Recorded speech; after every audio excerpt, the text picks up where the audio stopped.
questions was very similar to Councilman Weiser's. Why down at Hickory Creek demographic surveys? I'm going to post a question another way that was actually tweeted to me by a neighbor. If this developer is really interested in Hickory Creek, why can't he build on the Goldfield property? Some property down on Turbeville that is that they're currently seeking apartments. Just curious on what your thoughts are. Why this site and not a site down the road? Well, honestly, Turbeville doesn't have enough traffic on it right now of what we're looking at. We like to be in a fairly visible area, but yet far enough away from a highway that we don't pick up a lot of road noise. Again, we're concerned about our tenants also. So we don't like building next to the road, but we don't like building so far away that he starts to get way down. I don't know where the other property is that you looked or were discussing. I don't know it by name. So, I mean, we probably looked at 300 different pieces of property at least, and you can ask my realtor. He's sick and tired of us driving around. But that's what we did. Fair enough. I've actually heard some of the neighbors in Glenview think that this 8-foot brick wall will actually be good sound protection from the freeway as it's moving in closer. Might be something else to think of. On your drawing here, it clearly says second entrance. Shows 2 entrances and exits. I know that I personally am very opposed to a second entrance, and I think P&Z would be too whenever they come to reviewing a final plat.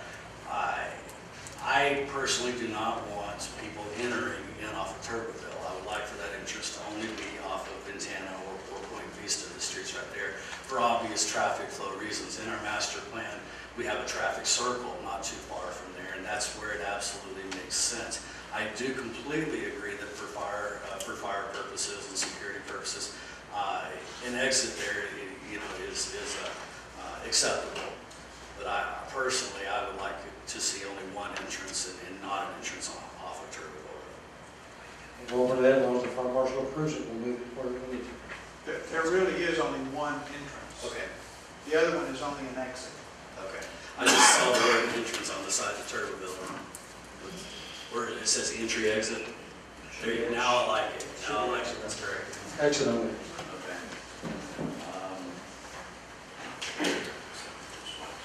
Another question. So you've got a ton of experience in this game, a whole lot more than me. You've seen the demographics, you've seen the security needs. Have you had any of your properties in Carrollton or otherwise that have gone with on-site security? Have you seen them have the need for on-site security? The fun little golf cart with the orange light. Honestly, no. We don't have that. Again, we're a gated community. We have security cameras. You look at the position of the clubhouse. It records every person that drives in or out that gate. Same thing on the other exit gate. There'll be a camera mounted on one of the buildings that will target that as people exit. Again, they can't come in it. They can if somebody's going out and the gate may be open, but there are no sensors in the paving to allow that gate to open from the outside. Okay. Yeah, I found it interesting in my research. I was comparing Las Colinas to South Irving, where I grew up in apartments, and we always had that security golf cart on site. But I got on several websites and made some phone calls. I couldn't find any in Las Colinas that were apartments and not owned properties, not owned condominiums or townhomes that actually had the on-site security. So I think that your plan is in alignment with what others in the industry are doing, as long as we actually get the demographic that you're targeting. That's all the questions that I've got for now.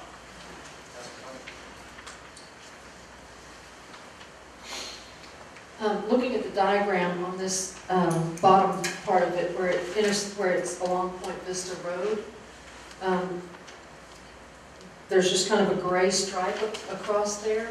Can you tell us about, are you planning to donate right-of-way for the improvement of Partridge? Point Vista. Are you planning to improve Point Vista as part of the project? Tell us what that involves. I believe my understanding is the developer has to develop half of the road in Point Vista, if I'm correct, that's abutting our property.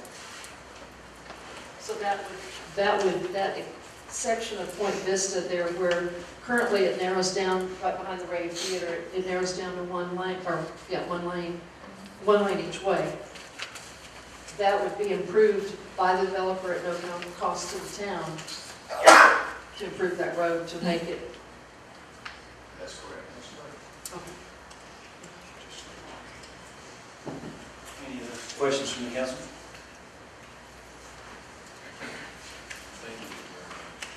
Any questions for the developer, any discussion amongst us? This is just a discussion point of the agenda, so. One thing to look at tonight, we've also got a budget on the agenda as well. You know, this, Mr. McCutcheon mentioned 85K adds to the bottom line, that will 35K for sales tax. And as we all know, from 2008 to 2011, the town of Hickory, our ad valorem or property values have actually gone down almost $22 million.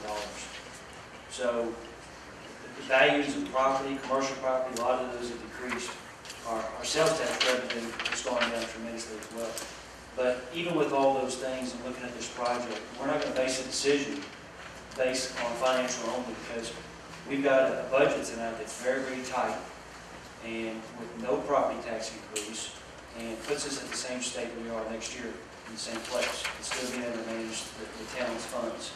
So I don't want a perception to be, well, you know, they're going to bring this kind of money to the town. But this is good for the coffers. It's very, very good. We've got almost 7.5 months of reserves on hand already. This helps a lot, but that's not going to be the decision. We want to make our decision based on this is good for the town. So I just want to preface that as far as looking at the money piece, and thanks for doing the math on that and everything. You know, we kind of did our own math, but you know, it didn't make a difference at the end of this. So it is what it is. Any other questions, discussions on the council part? I have some discussion. More discussion? I'd like to. I kind of like to, you mentioned demographics that you pulled from the state EDC site, and you looked at Hickory Creek, and I've served on the EDC since 2003 when it was formed, and when I was first appointed to the EDC, it was when it was very first started, and nobody on that board knew that much about development. We were all learning at the time, and we got started, and since that time, in the ensuing 8 years that I've been on the EDC, I've taken advantage of going to International Council of Shopping Centers, conventions, meetings with developers. You know, one of the things that, and this is strictly a concept plan for what we've termed our downtown area, or town center, and that's all market driven, and it's going to be, you know, that the plan that particular plan is sort of evolving, you know, as we go forward and we look at the different changes. That may or may not be what that ends up exactly looking like. But as I've met with developers, and the gentleman, the company that owns the north half of that land, where there's the larger box store, we've had, I've been in their offices. That's owned by Herb Weitzman, the Weitzman Group.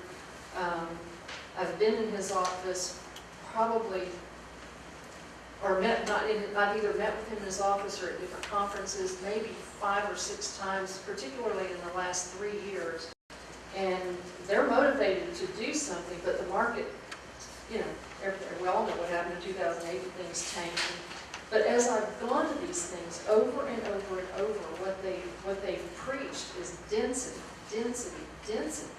You've got to have demographic. If we want high quality there, and on the southern half of that property, you know, we've got a gentleman that owns that property, and he wants to do mixed use on that, and that's a great plan. And so, as we're doing these things, I'm always asking myself, how do we reach that goal? And to get a quality development that we want to see there. And so over and over and over, as I've met with these developers, they all say, you've got to have higher numbers. Now we look, there's different different things they look at. They look at your retail trade area, which is larger than just Hickory Creek, because obviously people shop at our Walmart that live in Chase Shores and all that. But one of the things that's happened to us is, one of the good things is the bridge over from Swisher going east over to Little Elm, that opened up it pulled some people into our Walmart that weren't currently shopping there. They drive over the bridge there because that's the closest Walmart. But then in October of last year, 2499 bridge was open that goes, and all the people, you can look back at our sales tax revenue, and almost from the day that thing opened, going over 2499, our sales tax started dropping in Hickory Creek.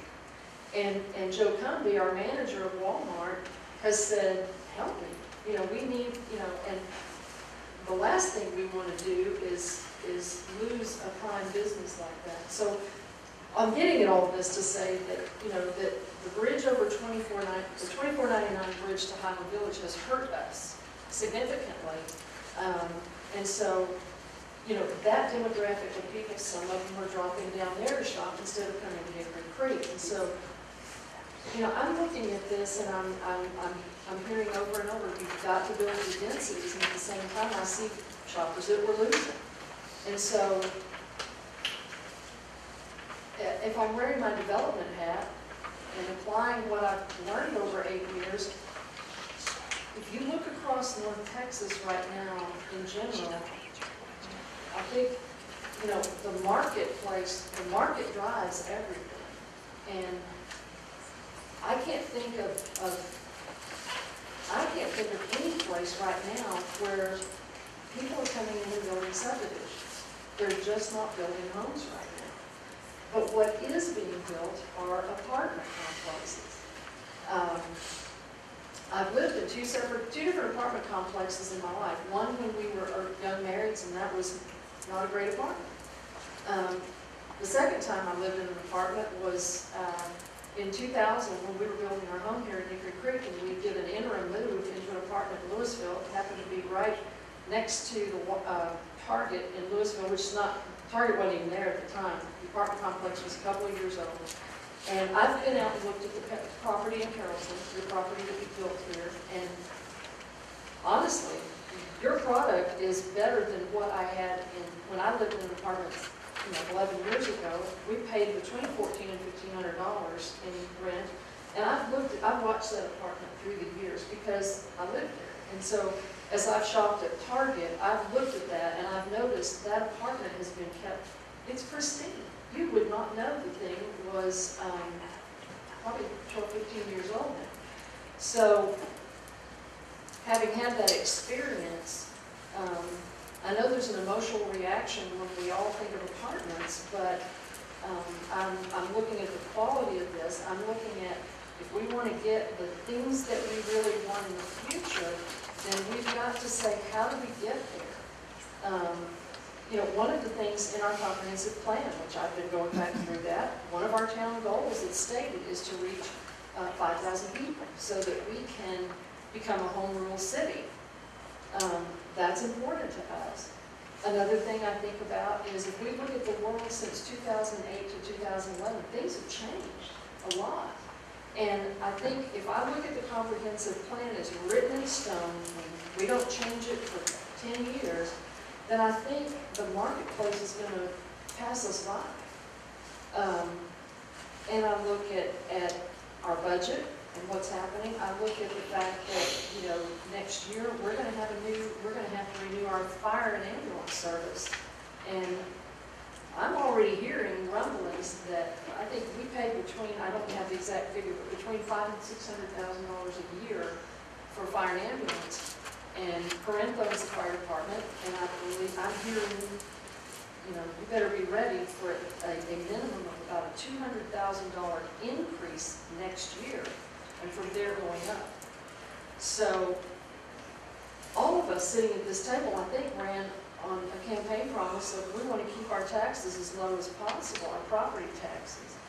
And we want to generate high-quality development. And so that's my thought process in going through this.